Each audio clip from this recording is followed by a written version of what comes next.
샬롬, 우리가 하나님의 백성이지만 우리의 삶 속엔 고난과 아픔이 있습니다. 그러나 우리가 하나님의 백성이기에 우리는 기도할 수 있습니다. 오늘 말씀과 기도를 통해 하나님께 우리의 마음과 생각을 온전히 올려드리기를 바랍니다. 오늘 말씀은 예레미야 12장 말씀입니다. 제 12장. 여호와여, 내가 주와 변론할 때에는 주께서 의로우시니이다. 그러나 내가 주께 질문하옵나니 악한 자의 길이 형통하며 반역한 자가 다 평안함은 무슨 까닭이니이까? 주께서 그들을 심으심으로 그들이 뿌리가 박히고 장성하여 열매를 맺었거늘 그들의 입은 주께 가까우나 그들의 마음은 머니이다. 여호와여, 주께서 나를 아시고 나를 보시며 내 마음이 주를 향하여 어떠함을 감찰하시오니 양을 잡으려고 끌어낸 것 같이 그들을 끌어내시되 죽일 날을 위하여 그들을 구별하옵소서. 언제까지 이 땅이 슬퍼하며 온 지방의 채소가 마르리이까? 짐승과 새들도 멸절하게 되었사오니 이는 이 땅 주민이 악하여 스스로 말하기를 그가 우리의 나중 일을 보지 못하리라 함이니이다. 만일 네가 보행자와 함께 달려도 피곤하면 어찌 능히 말과 경주하겠느냐? 네가 평안한 땅에서는 무사하려니와 요단강 물이 넘칠 때는 어찌하겠느냐? 네 형제와 아버지의 집이라도 너를 속이며 네 뒤에서 크게 외치나니 그들이 네게 좋은 말을 할지라도 너는 믿지 말지니라. 내가 내 집을 버리며 내 소유를 내던져 내 마음으로 사랑하는 것을 그 원수의 손에 넘겼나니 내 소유가 숲속의 사자같이 되어서 나를 향하여 그 소리를 내므로 내가 그를 미워하였음이로라. 내 소유가 내게 대하여는 문이 있는 매가 아니냐? 매들이 그것을 에워싸지 아니하느냐? 너희는 가서 들짐승들을 모아다가 그것을 삼키게 하라. 많은 목자가 내 포도원을 헐며 내 몫을 짓밟아서 내가 기뻐하는 땅을 황무지로 만들었도다. 그들이 이를 황폐하게 하였으므로 그 황무지가 나를 향하여 슬퍼하는도다. 온 땅이 황폐함은 이를 마음에 두는 자가 없음이로다. 파괴하는 자들이 광야의 모든 벗은 산 위에 이를 얻고 여호와의 칼이 땅 이 끝에서 저 끝까지 삼키니 모든 육체가 평안하지 못하도다. 무리가 밀을 심어도 가시를 거두며 수고하여도 소득이 없은즉 그 소산으로 말미암아 스스로 수치를 당하리니 이는 여호와의 분노로 말미암음이니라. 내가 내 백성 이스라엘에게 기업으로 준 소유에 손을 대는 나의 모든 악한 이웃에 대하여 여호와께서 이와 같이 말씀하시니라. 보라, 내가 그들을 그 땅에서 뽑아버리겠고 유다 집을 그들 가운데서 뽑아내리라. 내가 그들을 뽑아낸 후에 내가 돌이켜 그들을 불쌍히 여겨서 각 사람을 그들의 기업으로 각 사람을 그 땅으로 다시 인도하리니 그들이 내 백성의 도를 부지런히 배우며 살아있는 여호와라는 내 이름으로 맹세하기를 자기들이 내 백성을 가르쳐 바알로 맹세하게 한 것 같이 하면 그들이 내 백성 가운데 세움을 입으려니와 그들이 순종하지 아니하면 내가 반드시 그 나라를 뽑으리라. 뽑아 멸하리라. 여호와의 말씀이니라. 예레미야는 하나님의 부르심을 받아 하나님의 말씀대로 살았습니다. 그의 삶에는 분명 하나님의 보호하심과 인도하심이 있었지만 동시에 끊임없는 고난과 어려운 공경과 아픔이 있었습니다. 예레미야의 믿음과 사명은 확실했지만 그럼에도 그의 삶 속에 여러 고통과 어려움은 하나님을 향한 처절한 기도와 부르짖음으로 나타났습니다. 오늘 우리가 읽은 예레미야 12장 1절부터 6절의 말씀은 그 처절한 예레미야의 기도의 한 모습을 보여줍니다. 어제 보았던 11장 21절을 보면 예레미야의 친족인 아나돗 제사장들이 예레미야의 생명을 빼앗으려고 하였습니다. 아나돗 사람들은 솔로몬 시대에 쫓겨난 아비아달 제사장들의 후손입니다. 그러기에 지금 예루살렘 성전에 있는 제사장들과 사이가 좋지 않은 경쟁 관계에 있습니다. 그런데 예루살렘 성전의 부패와 타락을 선포하는 자신의 친족 예레미야의 선포를 아나돗 제사장들은 좋아해야 맞습니다. 하지만 아나돗 제사장들도 예레미야를 미워하고 죽이려고 합니다. 왜냐하면 예레미야의 선포는 하나님을 위한 것이었기 때문입니다. 그러기에 예레미야의 선포는 예루살렘 제사장들과 같이 탐욕을 가진 아나돗 제사장들에게도 하는 말이기 때문입니다. 아나돗 제사장들은 지금 외지에 살고 있지만 언젠간 예루살렘에 들어가 예루살렘의 제사장들처럼 호의호식하며 살고 싶었기 때문입니다. 예레미야의 예언은 유다 사람들에게는 듣기 싫은 것입니다. 예레미야의 예언은 심판에 대한 것이었기 때문입니다. 지금 유다 백성들이 가지고 있는 신앙과 제사의 행위가 헛되고 건강하지 않은 것이라는 책망입니다. 그리고 이스라엘이 하나님과의 언약을 깨트렸기 때문에 하나님께서 이 예루살렘 성전을 파괴할 것이라고 예레미야는 선포하였습니다. 이런 예레미야의 선포는 아나돗 제사장들도 싫은 소리였던 것이죠. 예레미야는 자신의 형제들조차 자신을 죽이려고 하는 이런 상황 속에서 하나님께 탄식하며 기도합니다. 1절의 말씀입니다. 여호와여, 내가 주와 변론할 때에는 주께서 의로우시니이다. 그러나 내가 주께 질문하옵나니 악한 자의 길이 형통하며 반역한 자가 다 평안함은 무슨 까닭이니이까. 예레미야는 하나님께서 의로우신데 왜 세상은 이렇게 불의한지를 하나님께 묻습니다.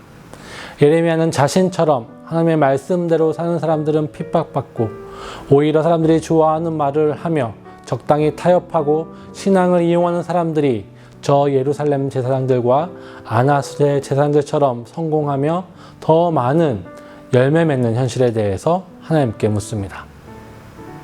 예레미야는 혼자였죠. 그리고 예레미야는 핍박을 당하고 있습니다. 자신의 친족에게도 미움을 받았습니다. 하나님께서 분명 정의를 말씀하셨고 악한 자들에 대한 심판을 선포하셨지만 지금 그런 일은 일어나지 않고 있는 겁니다.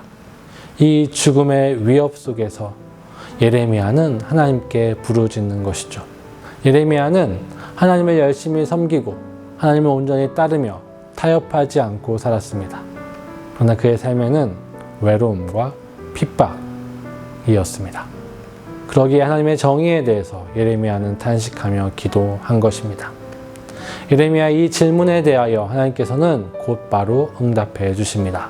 5절과 6절의 말씀을 읽겠습니다. 만일 내가 보행자와 함께 달려도 피곤하면 어찌 능히 말과 경주하겠느냐? 내가 평안한 땅에서 무사하려니와 요단 강물이 넘칠 때에는 어찌 하겠느냐? 내 형제와 아버지의 집이라도 너를 속이며 내 뒤에서 크게 외치나니 그들이 내게 좋은 말을 할지라도 너는 믿지 말지니라. 여러분은 이 말씀을 읽으시면서 어떤 마음이 드셨나요? 고구마를 먹은 듯한 답답함을 느끼지 않으셨나요? 힘들지만 내용을 다시 한번 살펴보겠습니다. 예레미야는 자신이 이렇게 고통과 아픔과 핍박을 당하고 그렇지 않은 이들이 형통한 이유에 대해서 하나님께 탄식하며 묻자 하나님께서는 이렇게 말씀하시는 것이죠. 예레미야야, 앞으로 더 힘든 일이 있을 것인데 왜 이것 가지고 힘들다고 하니? 라고 하신 것입니다. 예레미야는 지금도 힘들어서 기도하는데 하나님께서는 위로는커녕 앞으로 더 어려움과 고통이 있을 것이라고 말씀하신 것입니다. 이 말씀은 정말 힘들지만 이것이 우리 그리스도인들의 현실을 보여주는 말씀 같습니다. 예수 믿으면 성공하고 물질적인 축복을 받고 믿음만 있으면 하나님께서 우리의 삶을 책임지시고 보호하셔서 다 잘 될 것이라고 말하는 가벼운 말들. 하나님께서는 이 현실적이지 않은 말들을 우리에게, 예레미야에게 말씀하시지 않으신다는 겁니다. 믿음이 부를 보장하지 않습니다. 믿음이 실패 없는 성공을 보장해 주지 않습니다. 믿음이 질병에서 우리를 보호하지 못합니다. 예레미야는 우리에게 그 현실을 외면하며 신앙으로 포장하는 가벼운 이야기를 하고 있지 않은 것입니다. 우리의 현실을 직면하게 합니다. 그 현실 속에서 하나님이 무엇이라 말씀하시는지를 듣고 찾으라고 말하고 있는 겁니다. 그리스도를 따르는 삶은 현실의 어려움과 고통과 아픔이 나아진다고 이야기하지 않습니다.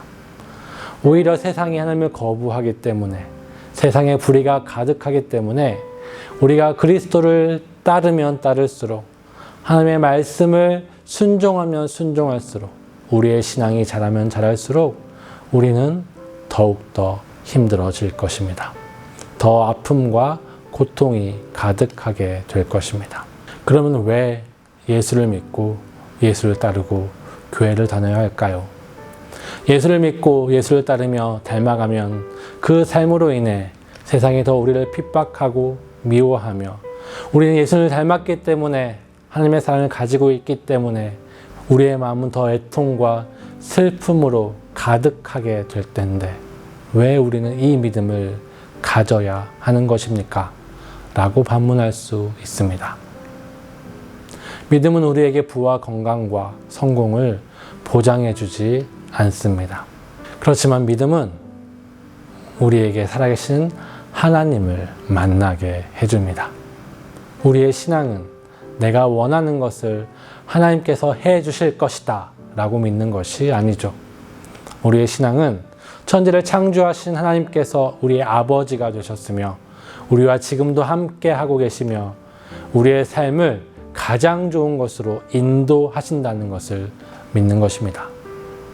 우리의 신앙은 우리의 고통과 아픔 가운데 그저 내가 믿고 신앙을 지키면 하나님께서 다 잘되게 하실 것이라는 것이 아니라, 하나님께서 도우시기 때문에 지금은 힘들어도 조금만 참으면 우리에게 장밋빛 비례가 있을 것이라고 생각하고 인내하게 하는 것이 아니라, 지금의 우리의 현실 속에 있는 고난과 아픔, 그리고 기쁨과 평강, 그 모든 것이 하나님께서 인도하시는 바라는 것을 믿는 것입니다.